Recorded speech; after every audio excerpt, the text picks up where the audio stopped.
Detrás de cada capo de la mafia hay una reina que sabe demasiado. Pero, ¿qué ocurre cuando cae el rey? Desde Victoria Gotti, la glamurosa esposa del tristemente célebre John Gotti, hasta Griselda Blanco, la capo que forjó su propio imperio sangriento, estas mujeres se enfrentaron al amor, a la pérdida y a secretos letales. Algunas desaparecieron, otras alcanzaron el poder. Sus historias, más oscuras que las sombras en las que vivieron. Virginia Hill. Virginia Hill fue una famosa prostituta de gángsters estadounidense, conocida por su belleza, su lujoso estilo de vida y su estrecha relación con algunos de los mafiosos más poderosos de su época. Nació en Waldron, Arkansas, en 1916, y se trasladó a Chicago cuando era adolescente. Allí se relacionó rápidamente con el AMPA de la ciudad. Su primera relación importante fue con Joe Adonis, miembro de alto rango de la familia Luciano Genovese. Tras la muerte de Adonis, en 1935, Hill empezó a salir con Benjamin Bugsy Siegel, otro poderoso mafioso afiliado a la mafia judía. Siegel está muy acreditado como miembro que contribuyó al desarrollo del Strip de Las Vegas. Virginia Hill contribuyó decisivamente a ayudar a Siegel a desarrollar el Hotel Flamingo, el primer gran complejo turístico del Strip. La relación entre Hill y Siegel fue apasionada y tumultuosa. Eran conocidos por su derroche y sus fiestas extravagantes. Sin embargo, las deudas de juego de Siegel y su implicación en los problemas financieros del Hotel Flamingo acabaron por hundirlo. Fue asesinado en 1947 y Hill quedó desolado. Tras la muerte de Siegel, Hill siguió llevando un estilo de vida fastuoso. Se la relacionó sentimentalmente con otros mafiosos, como Frank Costello y Lucky Luciano. La vida de Hill tuvo un trágico final en 1962, cuando fue hallada muerta en su habitación de hotel en Austria. La causa oficial de la muerte fue una sobredosis accidental de somníferos, pero hay muchos que creen que fue asesinada. El final de Hill fue realmente trágico, igual que el de Gladys Rosamond Brittain, que hizo la vista gorda ante los crímenes de Roy DeMeo y tuvo que sufrir después. Gladys Rosamond Brittain. Gladys Rosamond Brittain era la esposa de Roy DeMeo, un temido e infame mafioso que dirigía la tristemente célebre banda DeMeo. Este grupo de despiadados asesinos a sueldo operó en Nueva York durante las décadas de 1970 y 1980 como afiliados de la poderosa familia criminal Gambino. Conocida por su brutalidad y por el escalofriante método Géminis, la banda DeMeo dejó un oscuro legado en el submundo criminal de la ciudad. Nacida en Brooklyn, Nueva York, en 1939, Gladys creció en una época y un lugar en los que el crimen organizado estaba entretejido en el tejido de la cultura de la ciudad. Conoció a Roy DeMeo a finales de la década de 1950 y su apasionado romance desembocó rápidamente en matrimonio en 1960. Juntos tuvieron 3 hijos: Albert DeMeo, que más tarde escribió unas memorias sobre su padre, y 2 hijas. Aunque Gladys era plenamente consciente del estilo de vida criminal de Roy, prefirió ignorar los aspectos más oscuros de su trabajo, centrándose en cambio en el lujoso estilo de vida que le proporcionaban sus ganancias ilegales. Disfrutaba de las ventajas de estar casada con un hombre rico y poderoso, y de las casas lujosas, la ropa fina y los círculos sociales de alto nivel que ello conllevaba. A Gladys se la veía a menudo en eventos glamurosos, mezclada con otras esposas y familias de la mafia, dando una imagen de elegancia y confianza. A pesar de su compostura exterior, la realidad de su vida con Roy DeMeo era probablemente mucho más compleja. Las tendencias violentas de Roy y su peligroso trabajo ensombrecían su vida familiar. Su hijo, Albert DeMeo, revelaría más tarde en sus memorias cómo la familia vivió bajo el peso de la violenta reputación de Roy y cómo ésta marcó sus vidas. La decisión de Gladys de hacer la vista gorda ante las actividades de su marido ha suscitado el debate sobre si participaba voluntariamente en el estilo de vida de la mafia, o simplemente era una mujer que intentaba sobrevivir en un mundo de poder, peligro y corrupción. A continuación tenemos a Catherine Greig, que se esforzó por rehacer su vida tras la muerte de su marido. Catherine Greig. Catherine Greig fue novia durante mucho tiempo de James Whitey Bulger, uno de los jefes del crimen más infames de Estados Unidos. Bulger, temido líder de la banda Winter Hill de Boston, controló durante años gran parte del AMPA de la ciudad. Gray fue algo más que su compañera. Le ayudó a eludir su captura cuando se convirtió en fugitivo, demostrando su profunda devoción por él. Su relación se basaba en la pasión y la lealtad, y Gray se sentía atraída por el encanto y el poder de Bulger. Gray se sintió atraída por el encanto y el poder de Bulger, y ella estuvo a su lado mientras vivían huyendo durante 16 años, moviéndose de una ciudad a otra, creando identidades falsas y adelantándose al FBI. Gray desempeñó un papel activo, ayudándoles con los documentos, las finanzas y su supervivencia diaria mientras vivían con nombres falsos. En 2011, su carrera llegó a su fin cuando fueron detenidos en Santa Mónica, California. Bulger fue juzgado por sus numerosos delitos, incluidos múltiples asesinatos, y condenado a cadena perpetua. Gray también fue condenado por ayudarle a esconderse y fue sentenciado a 8 años de prisión. A pesar de sus afirmaciones de que el amor impulsó sus acciones, muchos se preguntaron por qué se mantuvo tan leal a un hombre tan peligroso.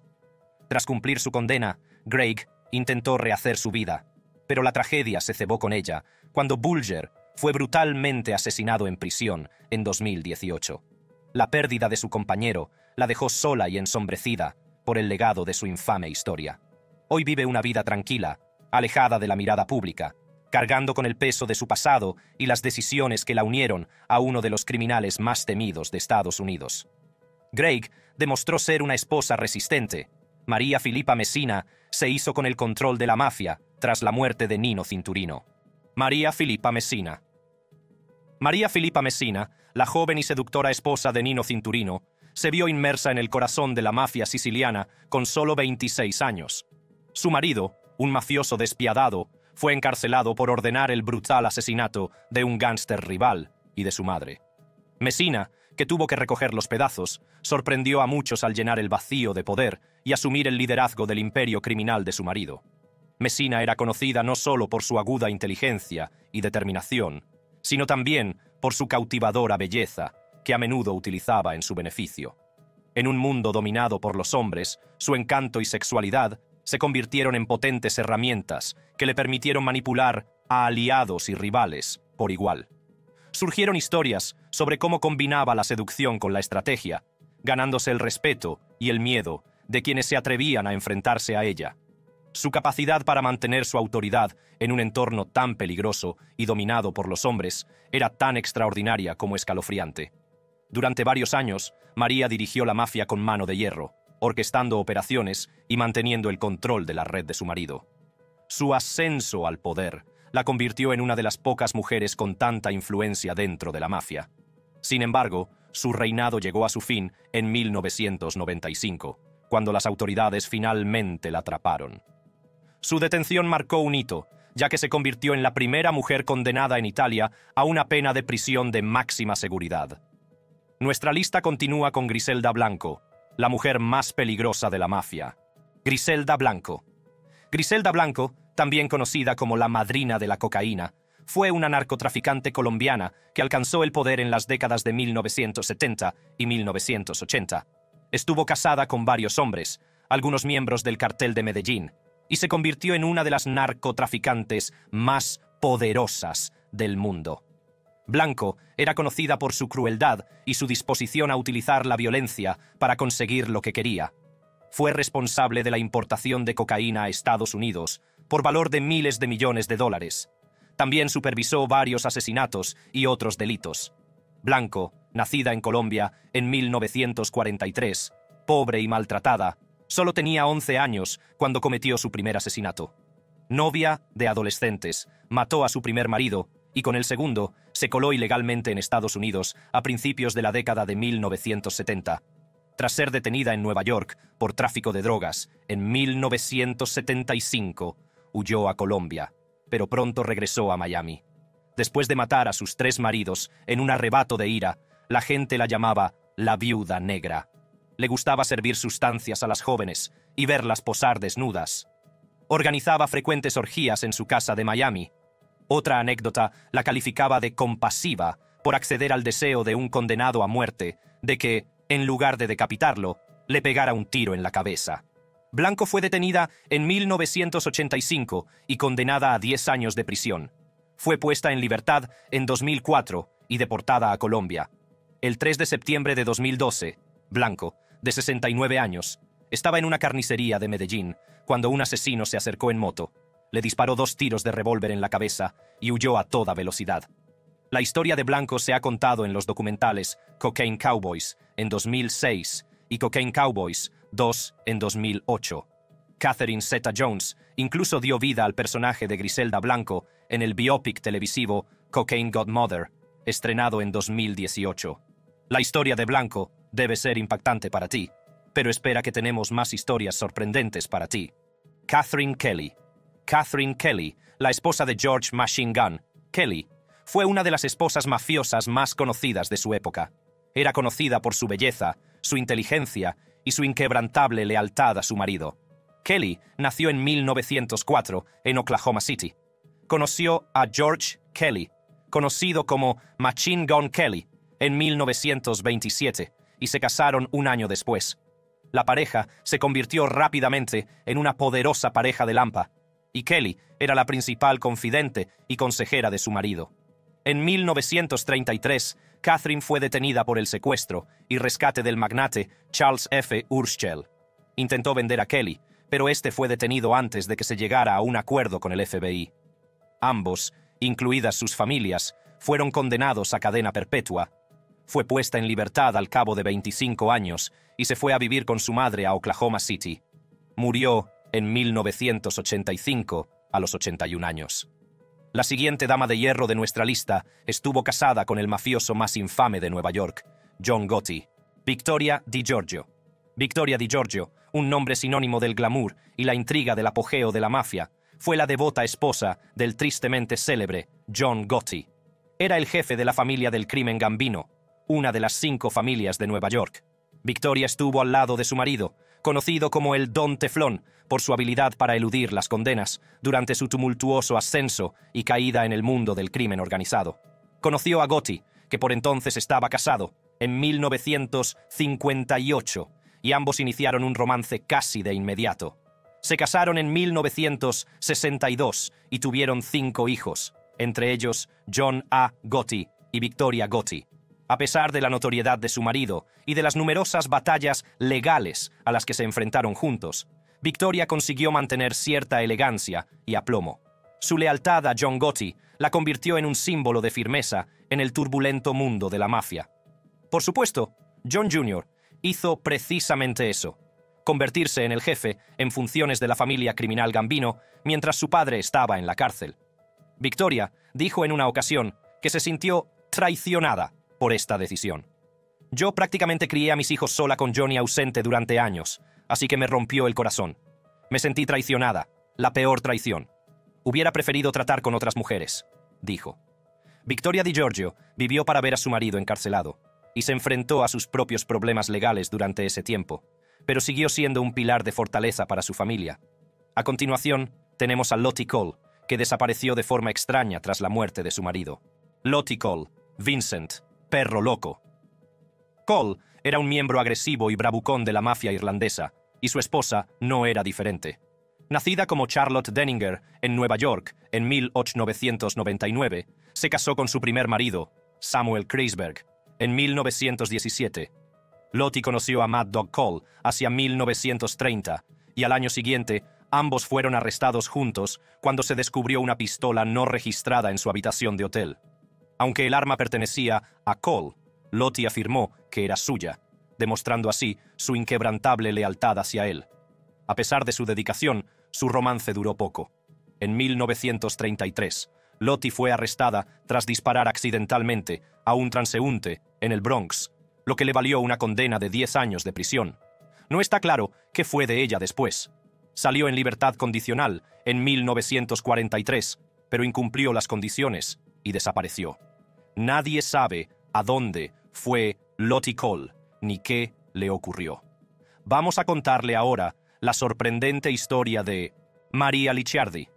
Maria Licciardi, también conocida como la Piccolotta o la Pequeña, y la Madrina, es la antigua jefa del clan Licciardi, una poderosa sección del clan de la Camorra en Nápoles, Italia. Es una de las mujeres más poderosas de la mafia italiana y es conocida por su crueldad e inteligencia. María se convirtió en la capitana tras la detención de su padre y marido, Antonio Teghemié, y de sus hermanos Pietro y Vincenzo. Licciardi nació en el seno del clan Licciardi en 1951. Su padre, Antonio Licciardi, era entonces el jefe del clan. Se crió en el mundo de la mafia y aprendió los entresijos desde muy joven. En 1993, su padre fue detenido y ella asumió el mando del clan. Rápidamente demostró ser una líder capaz. Amplió el territorio y la influencia del clan y se labró una reputación de despiadada e inteligente. En 2001, Licciardi fue detenida y acusada de varios delitos, entre ellos asesinato, tráfico de drogas y extorsión. Antes de su detención, María fue nombrada una de las 30 italianas más buscadas y se vio obligada a esconderse. Fue condenada a 8 años de prisión. Sin embargo, fue puesta en libertad en 2009 por problemas de salud. Al igual que Licciardi, Anna Genovese demostró ser una mujer fuerte para mantener a su familia. Anna Genovese. De todas las esposas de mafiosos de esta lista, quizá ninguna era tan glamurosa como Anna Genovese. Fue la segunda esposa de Vito Genovese, uno de los mafiosos más poderosos de Nueva York. Ambos se casaron casi inmediatamente después de que el primer marido de Anna fuera misteriosamente asesinado en 1932. Pero es probable que Vito Genovese no se diera cuenta de lo controvertida que sería su nueva esposa, Giovannina Anna Petillo. Como era conocida antes de convertirse en esposa de la mafia, creció en Nueva York y fue criada por padres inmigrantes italianos. En 1924, a la edad de 19 años, se casó con su primer marido, Gerard Bernotico, con quien tuvo una hija, Marie, en 1927.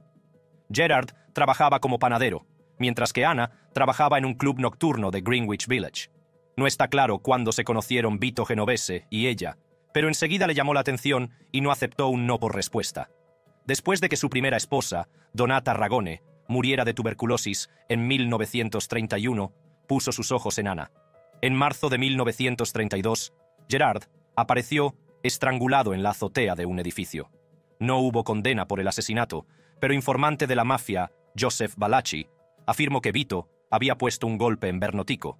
Anna Genovese utilizó sus conexiones para crear refugios seguros para las personas queer. Empezó a regentar clubs de drags y bares gays, utilizando sus conexiones con la mafia para mantener a la policía alejada y, a cambio, entregar parte de los beneficios a la mafia.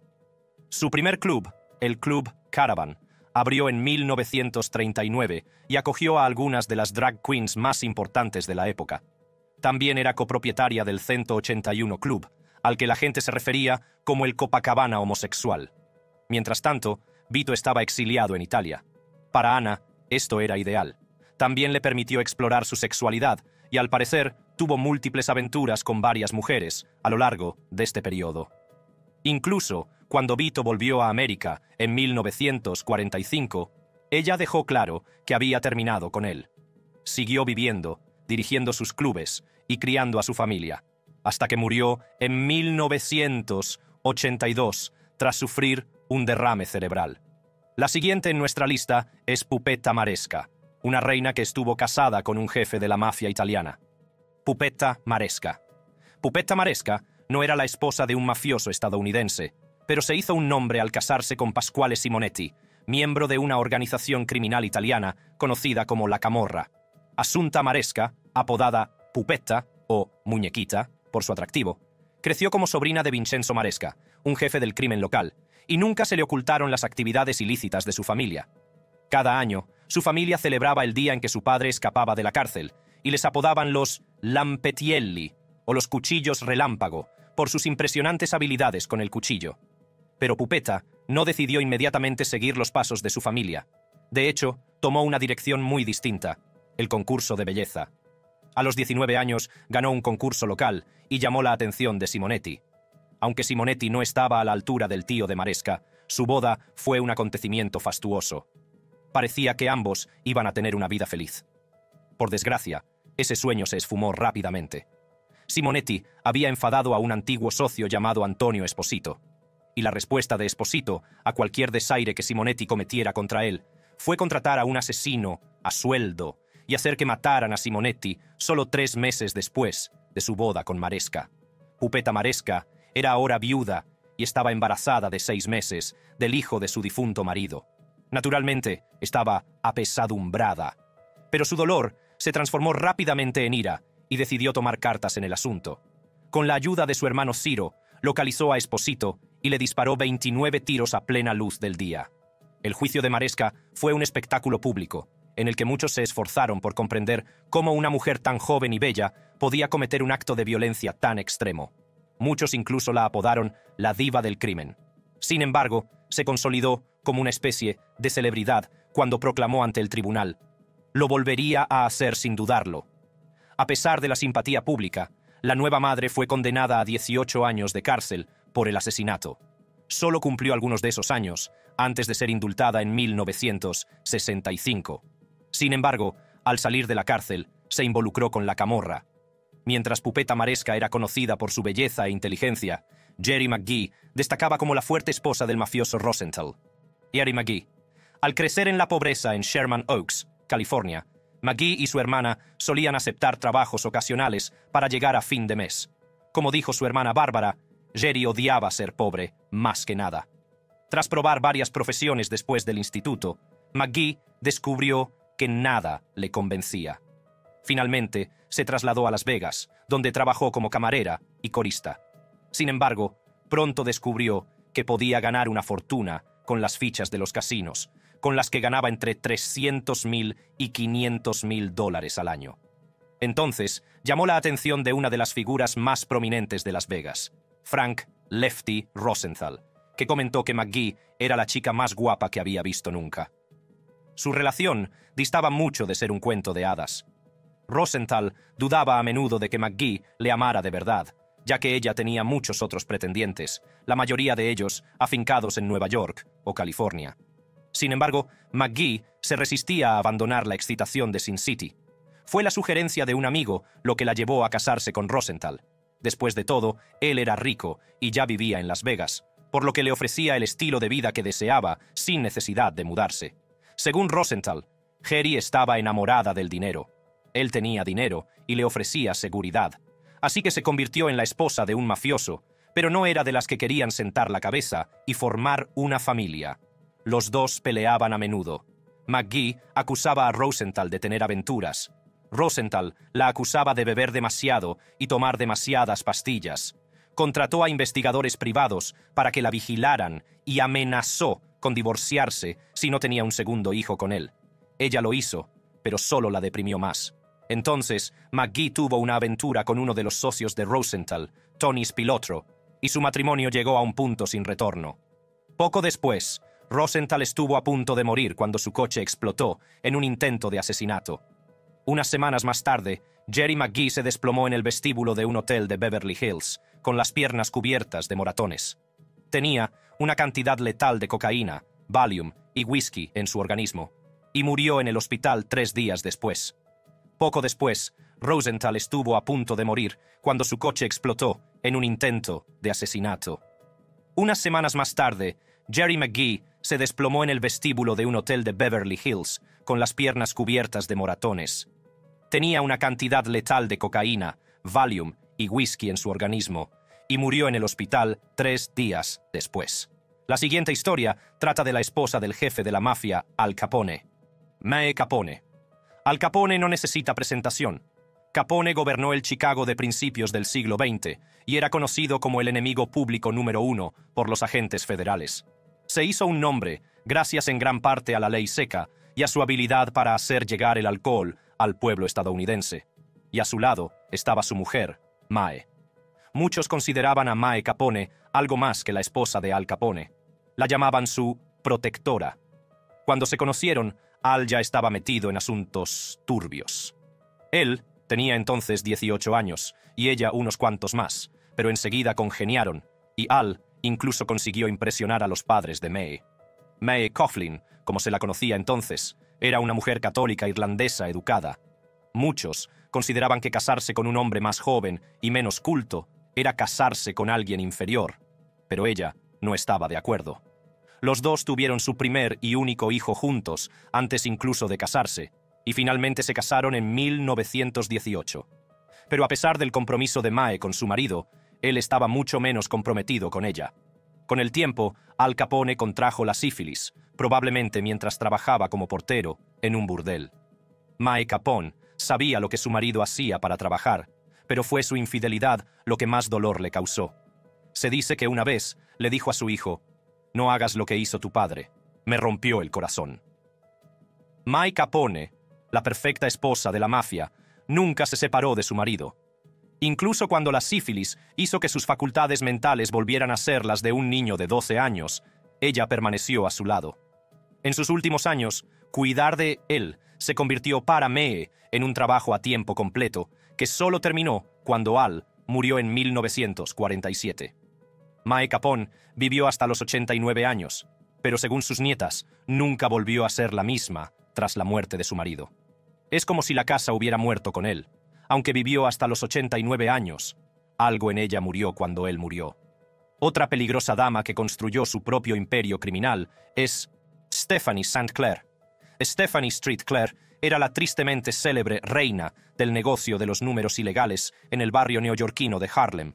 Clair, una mujer afroamericana altiva, profana y decidida, que se encontraba en la cima de su autoridad, como una de las banqueras más ricas del negocio de los números en Harlem. En 1930, su fortuna ascendía a $300,000. Nacida en Martinica en 1897, emigró a Estados Unidos y rápidamente saltó a la fama dirigiendo su propio tinglado de números en Harlem, un sistema de lotería ilegal enormemente rentable. St. Clair era ferozmente independiente y a menudo se enfrentaba a importantes figuras de la mafia, como el tristemente célebre Dutch Schultz, que intentaba apoderarse de su territorio.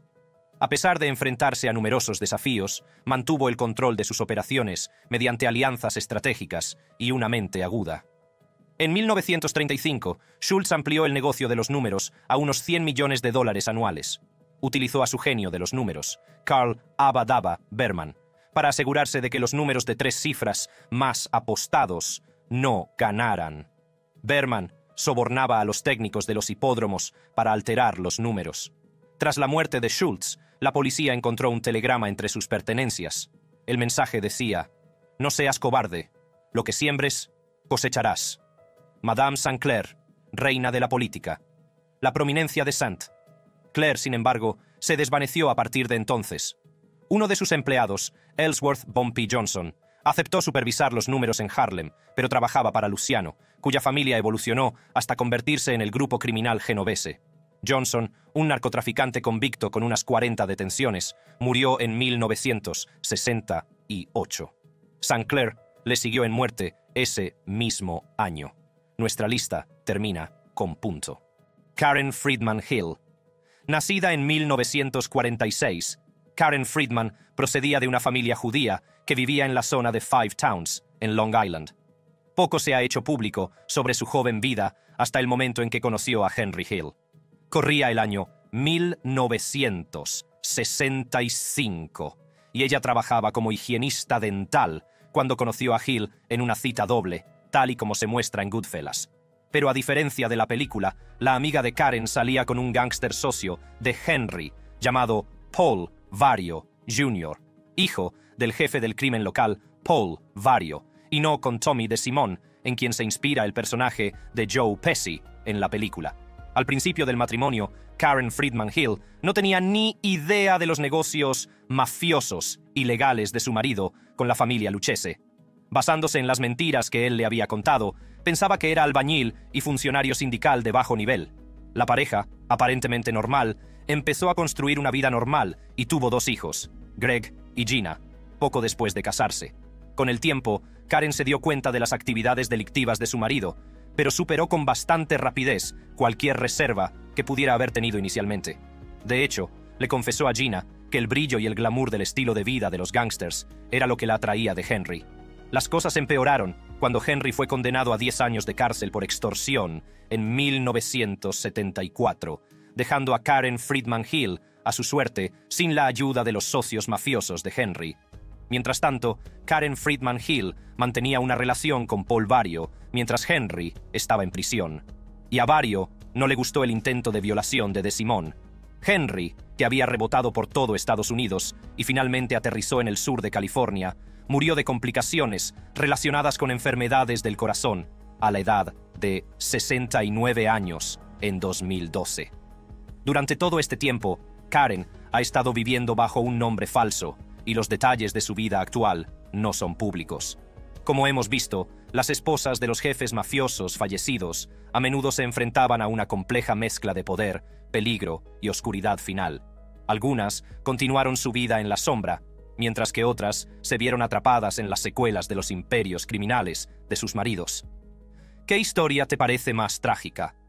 Haga clic en las tarjetas de la pantalla para saber más.